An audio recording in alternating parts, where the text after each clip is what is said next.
Hello everyone. I just thought I'd do a quick video about typewriting paper since there's still, I guess, some confusion on how typewriting paper of the old world goes in a machine. First off, if you got a pile of typewriting paper like I had inherited, was just a mess of old typewriting paper but no instructions with it. So you think, oh well, you just thread a sheet in the machine, right? Well, it wasn't until I bought a pack of Eaton's that I saw this. For best results, type on the side the watermark reads correctly. Oh, okay. So there's a etiquette to the way a paper would look. If you were presenting let's use Underwood for example. If you were presenting a letter to a customer, you see that? Underwood Bond. They made their own paper and you can read it clearly. So you print it on the side, or they typed on the side opposite, they didn't have it on this side. But this was April of 1915. You got to remember, they lost a shitload of guys to the draft, so they weren't always good either.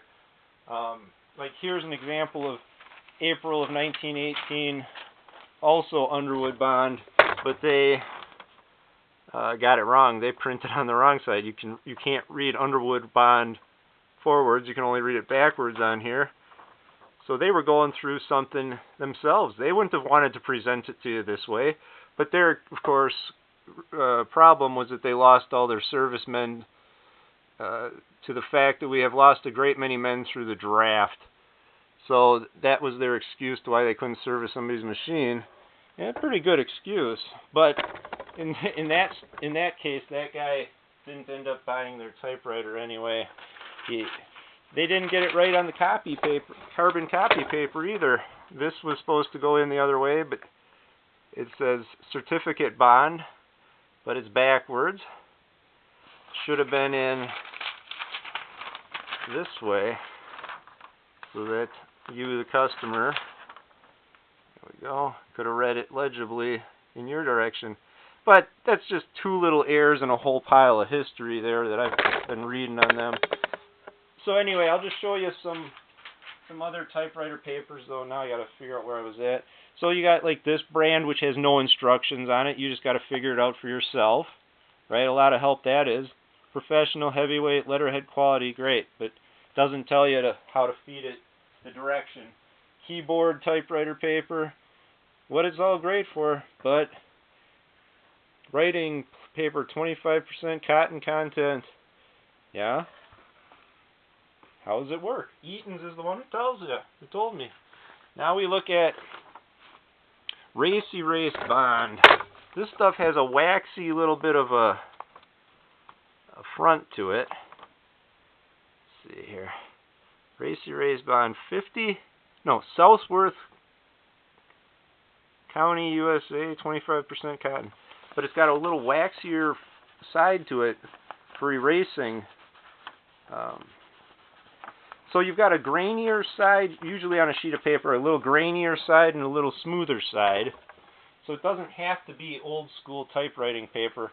Let's just look at a few more sheets of old stuff. So here we can read it legibly in this direction. This is Eaton's private stock. So you'd want to thread it in so that when it comes up through the machine, you don't have it backwards at you. You can see it. So you'd want to feed it. Well, let's just feed it and figure out how that feeds, which way you got to point the paper to make it right. Okay, so you'd point the watermark out towards the back of the machine and bring it up so that it's facing you legibly as you type. And then you're presenting a good watermarked sheet of paper versus a mess. Really all I'm showing you here is watermarks at this point, I think.